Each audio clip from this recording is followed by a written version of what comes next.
میں جب امریکہ پڑھنے گیا, اچھا اب جب میں یو ایس گیا نا تو اس وقت $4,000 $5,000 فیس تھی میری یونیورسٹی کی.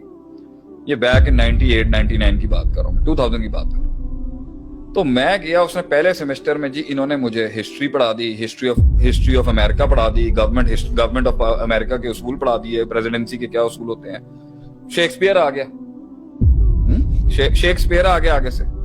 میں کیا بھائی میں اتنے پیسے خرچ کر کے تہاڈے کول ایتھے آیا بزنس مینجمنٹ پڑھن واسطے, میرے پیو دا بزنس ہے, مینوں بزنس سکھاؤ, بزنس سکھائیں نا آپ ہمیں, تجارت کیسے ہوتی ہے, آپٹیمائزیشن کیسے ہوتے ہیں, سیلز آپٹیمائزیشن کیسی ہوتی ہے, سیلز انہینسمنٹ کیسے ہوتی ہے, مارکیٹنگ سکھائیں نا آپ مجھے.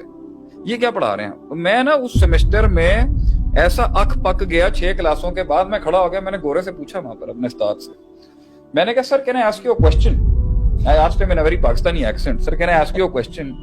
Sir I am paying so much money over here, میں اتنا پیسہ آپ کو لگا رہا ہوں, ایک ہی تسی پڑھاندے پے ہو میں, آپ مجھے سیدھا بزنس پڑھا دینا. گورے نے مجھے وہاں پر جواب دیا میرے استاد نے, اس نے کہا سر وی وانٹ یو کہ جب آپ اپنی فیلڈ میں جائیں نا تو جب آپ کی تھنکنگ اتنے ڈسپلن سے گزری بھی ہوگی نا تو جو آئیڈیا کریشن اور پرابلم ہینڈلنگ اور ٹربل شوٹنگ اور جو اس ٹائم پر آپ اپنا کریٹو ایولیوشن جو آپ کی ہو رہی ہوگی اس ٹائم پر سینیریو انالیسس کے لحاظ سے, سینیریوز بنانے کے لحاظ سے آپ کے پاس ایک ویسٹ نیچر کا بہت زبردست امتزاج ہوگا. پوری گل میں اس والے نہیں سمجھ, میں کیا کی بونگیاں مارتا پیا بیگ, چھوٹا تھا نا عمر کے اندر. آج جب خود بنانے جا رہا ہوں نا کریکولم اور کھیل لیا, 14 سال سے پڑھا لیا لوگوں, میں کہتا ہوں سائیکالوجی پڑھانے والے آدمی کو پتا ہونا چاہیے کہ سیلز والے کا کیا کام ہے. سیلز والے کو پتا ہونا چاہیے کہ جورسپروڈنس اور اصول فقہ اور اجتہاد کیا ہوتے ہیں. کیوں یہ سارے ڈسپلن جب ایک دوسرے کو کمپلیمنٹ کرتے ہیں نا, پھر دیکھیں وہ کتنی یونیکنیس کریٹ کرے گا. یہ فائدہ ہے. So the best educational campus, the best educational system would be جس میں اس واسٹ رینج کو کور کی جائے. ایون سکلز کی مارکیٹ کے اندر بھی آپ نے سارے سکلز کو بھی ساتھ لانا ہے, تو اس میں وہ یونیکنیس کسی سبجیکٹس کی ایسی لانی پڑے گی کہ وہ وہاں پر اپنی اس لیے مجھے یاد ہے نا ایک زمانے میں میرے ایک بڑے اچھے دوست تھے, انہوں نے میرا جب سورہ فاتحہ کا ایک دفعہ میں نے ان کے ساتھ ذکر کیا, اور وہ آگے سے بہت زبردست قسم کے ڈائریکٹر ہیں, اور اگر مجھے سن بھی رہے ہیں تو میرا ان کو سلام ہے. انہوں نے ان کا جب ایکسچینج ہوا, وہ NCA کے گریجویٹ تھے, national college of arts Lahore, جو ٹاپ کا اسکول ہے پاکستان کا اس ٹائم پہ, میں فل مولوی. تو جب سورہ فاتحہ کا ایکسچینج ہوا نا تو وہ ان کی اپنی تھنکنگ کا سٹائل تھا, وہ اپنے ڈیریویٹیوز نکالتے تھے, وہ اپنے استقراء نکالتے تھے, میں اپنا جو ہے محدثین کا مفسرین کا لے کے, وہ جب کمبینیشن بیٹھی نا آگے ایاک نعبد و ایاک نستعین میں نکات کھولے میں نے, انہوں نے that was something that made beauty out of it. اس لیے انہوں نے پھر کہا کہ کانٹینٹ ڈیولپمنٹ میں شیخ صاحب جو قرآن کی آپ کی گرپ سے کانٹینٹ نکل سکتا ہے نا, وہ کانٹینٹ ہی نہیں بنا سکتا کوئی. جیسے فار ایگزامپل میں چھوٹی سی بات کرتا ہوں کہ یہ میں صرف بوٹ کیمپنگ کے لحاظ سے ذرا تیز ہو کے بات کروں تاکہ بھائی آپ سمجھیں قرآن اور حدیث سے جو ایکسٹریکٹ نکلتا ہے نا, وہ دنیا کا کانٹینٹ مقابلہ نہیں کر سکتا اس کا. یہ باہر سے لوگوں کا علم چھاپ کے اگر ہم یہاں پر لے کے آتے رہیں گے نا بھائی جان, اس میں وہ دم نہیں ہے جو قرآن حدیث میں سے ایکسٹریکٹ نکلتا ہے. فار ایگزامپل جیسے ابھی آپ یہ دیکھیں کہ میرے سامنے ایک آیت ابھی تھی, میں پڑھ ہی رہا تھا کہ اللہ تعالیٰ قرآن میں فرماتا ہے ثم اورثنا الکتاب الذین اصطفینا من عبادنا, سورہ فاطر کی آیت نمبر 32 ہے. فمنہم ظالم لنفسہ ومنہم مقتصد ومنہم سابق بالخیرات. اللہ تعالیٰ فرماتا ہے کہ ہم نے چن لیا, ہم نے اس کتاب کو دیا ان کو جن کو ہم نے چن لیا اپنے بندوں میں سے, اور وہ 3 کیٹیگریز میں ہوتے ہیں. ظالم لنفسہ, ایمان لانے والوں کی 3 کیٹیگریاں بیان کی, ظالم لنفسہ, مقتصد اور سابق بالخیرات. ظالم لنفسی اور مقتصد اور سابق بالخیرات, یہ قرآن نے 3 کلاسیفیکیشنز کی ہیں بیہیویئرل سائیکالوجی کی پرسپیکٹو کے لحاظ سے, کہ سابق بالخیرات وہ ہیں جو حرام کو بھی چھوڑتا ہے, واجب پر بھی عمل کرتا ہے, مینڈیٹری ڈوز اور مینڈیٹری ڈو ناٹس کو ہیں.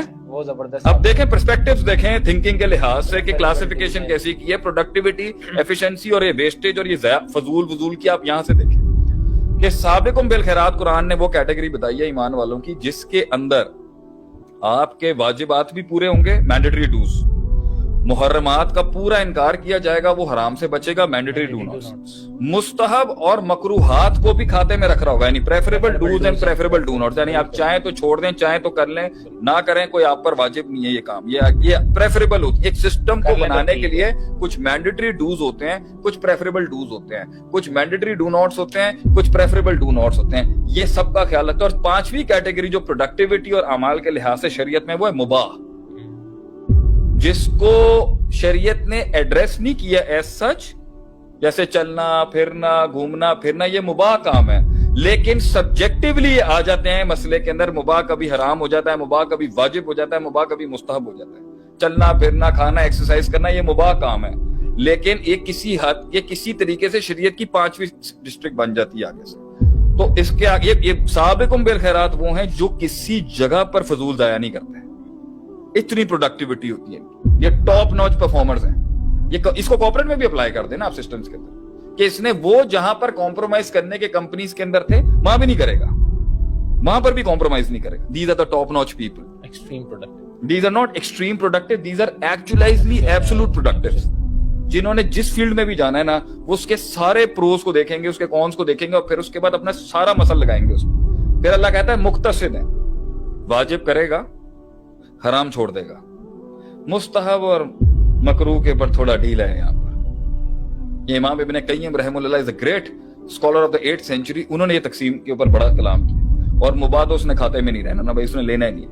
مطلب اس نے فٹنس کا خیال ہی نہیں رکھنا, اس نے مطلب تھوڑا سا جو کپڑوں کا ڈھنگ ڈونگ ہے وہ بھی نہیں دیکھنا, خوشبو بھی نہیں لگانی, ایورا کا خیال نہیں رکھنا, مگر واجبات اور حرام. یہ مقتصد والی party, less productive than the سابقون بالخیرات, بٹ مور پروڈکٹیو, کیونکہ سسٹم کو نقصان نہیں پہنچاتا. تیسرے ہیں ظالم لنفسی, ہیں یہ بھی کمپنی کا حصہ ہیں, اسلام کا حصہ ہے, آرگنائزیشن کا پارٹ ہے, سسٹم کا پارٹ ہے, مگر واجبات پہ بھی ڈنڈی ہے کہیں, محرمات حرام چیزوں میں بھی کبھی, مینڈیٹری ایس او پیز کے اندر کہیں نہ کہیں کمپرومائز کریں. باقی نیچے کی کیٹیگری تو ویسے ہی کمپرومائز ہوگی. تو دیکھیں قرآن کی اس آیت کے اندر ہیومن پرفارمنسز اور پروڈکٹیوٹیز کے کتنے لیولز موجود تھے. ہم اس کلاسیفیکیشن کو چھوڑ کے کسی اور کی طرف کیوں جائیں, کیونکہ اس کلاسیفیکیشن کی بیس کے اوپر پورے 3 بر اعظموں پہ راج کرایا ہے, اس نے کانکر کیا ان صدیوں کو, کہ یہ بیسس تھی نا اس کی, لیکن دھیان ہی نہیں جاتا. تو میں اسی پہ ریپ اپ کروں گا اپنے, اور سب کو اکوموڈیٹ بھی کیا جا سکتا ہے. اکوموڈیٹ بھی کیا, دوسرے والے کو اکوموڈیٹ کیا, ذلیل نہیں کیا, تیسرے والے کو ذلیل نہیں کیا, تنبیہ کیا. سب کو پرفارمنس میں لانے کا جو سیٹ اپ ہے وہ ڈفرینٹ ہے, لیکن پورے سسٹم کو موو کرایا آگے سے. انفرادیت میں تو چھوڑا ہی نہیں ہے کبھی کسی نے, ہماری اسلامک شریعہ کے پرسپیکٹو میں. تو میری ساری چیزوں کے اوپر رکھنا ہے تھی اس ہائی لیول کی سوچ اور انٹلیکٹ پہ جان. کیا کر رہی ہے قوم, کیا کریں لوگ, تلاش کیوں نہیں کر رہے, سوچ کیوں نہیں رہے, ڈھونڈ کیوں نہیں رہے. اور اگر ہمارے والوں کو جب یہاں سے نہیں ملے گا تو پھر کہیں اور جائیں گے, مگر ضائع کیسے کر سکتا ہے. اب یہ ساری سوچوں میں مدح حسن ضائع کیسے کر سکتا ہے. وہ تو کمر اور بستر کا تعلق ختم ہو جاتا ہے جب انسان کی زندگی کے اندر اس کو پتا ہوتا ہے کہ سامنے بربادی اور سامنے آبادی کھڑی ہے. That's how it is. آج اگر یہ سیریس ہوں گے, آج یہ سنجیدگی آئے گی, آج یہ ڈیڈیکیٹڈ ہوں گے, تو آج لائف پر گرپ ہو جائے گی. ایک فیسٹ کے اندر صرف اپنے آپ کو کامیاب کر کے سمجھنا کہ جی میں اس میں بڑا ایکسیلنٹ ہو گیا ہوں, اور باقی ساری ڈومینز ماٹھی ہوئی ہیں, چاہے وہ پرسنل ہو, مورل ہو, سوشل ہو, چاہے وہ کسی بھی ایسپیکٹ سے ہو. تو یہ تو ایکچوائزیشن نہیں ہے ہیومن سوچ کی, ہیومن گروتھ.